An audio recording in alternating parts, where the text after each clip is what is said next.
സ്വാഗതാർഹമാണ്. കുഞ്ഞുങ്ങൾക്കാണ് ഗുണം.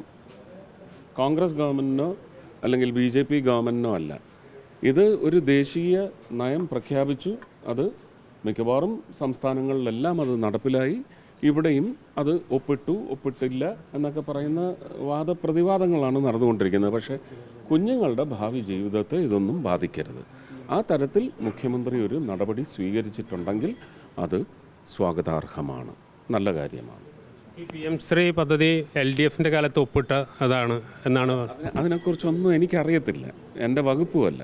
പക്ഷെ ഞാൻ പറയുന്നു, ഈ ഒപ്പിട്ടില്ല, ഓൾറെഡി ഇത് തുടങ്ങിക്കഴിഞ്ഞു, എഗ്രിമെൻ്റ് ആയിക്കഴിഞ്ഞു എന്നൊക്കെ പറയുന്നത് അവർ തങ്ങളിൽ സംസാരിച്ച് തീർക്കട്ടെ. അതിനകത്ത് എന്തെങ്കിലും രാഷ്ട്രീയമുണ്ടെങ്കിലും അവർ തങ്ങളിൽ അത് തീർക്കട്ടെ.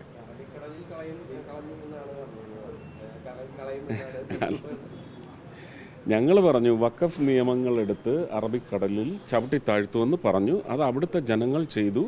ഇപ്പോൾ സെൻട്രൽ ഗവൺമെൻറ്റിൻ്റെ നിയമം കൊണ്ട് ഏതൊക്കെ രീതിയിൽ അത് ചവിട്ടിത്താഴ്ത്തപ്പെടുമെന്നുള്ളത് നമ്മളിനി ഭാവിയിൽ കാണാണ്ടിരിക്കുന്നതേ ഉള്ളൂ, അല്ലേ? ഈ ഇപ്പോൾ ഭരണം വന്നപ്പോൾ ഒരു മാസം ആകുമ്പോഴാണ് എയിംസ് ഇനി സജീവമാക്കേണ്ടതല്ലേ? എന്താ അവരെന്തെങ്കിലും അന്ന് കേന്ദ്രമന്ത്രി പറഞ്ഞതിൻ്റെ വന്നിട്ടില്ല. അത് ഞാൻ അന്ന് പറഞ്ഞു അതിന് വ്യക്തമായി. മുരളിച്ചേട്ടൻ പറഞ്ഞതിനകത്തും ഒരു ചെറിയ അപാകതയുണ്ട്. എവിടെ വേണമെങ്കിലും തരാം, നിങ്ങളിനി അങ്ങ് അനൗൺസ് ചെയ്തോ, അങ്ങനല്ല. ഇത് ഒഫീഷ്യലായിട്ട് കേരളത്തിലെ ഹെൽത്ത് മിനിസ്റ്റർ, ഇവിടുത്തെ ചീഫ് സെക്രട്ടറി, ഇത് ആരാണോ ഇത് നിർവഹിക്കുന്നത് ആ കമ്മിറ്റിയിലേക്ക് അങ്ങനെയുള്ള 5 സ്ഥലങ്ങൾ ഐഡൻറ്റിഫൈ ചെയ്ത്, അത് 5 ജില്ലയായാൽ നല്ലത്.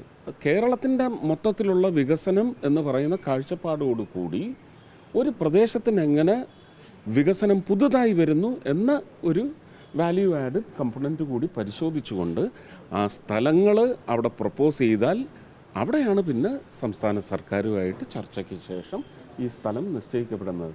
അതല്ലാതെ ഇത് നമുക്ക് തെരുവ് കച്ചവടം പോലെ 5 സ്ഥലങ്ങളുണ്ട് എടുത്തോ, അങ്ങനെ പറയാനൊക്കത്തില്ല.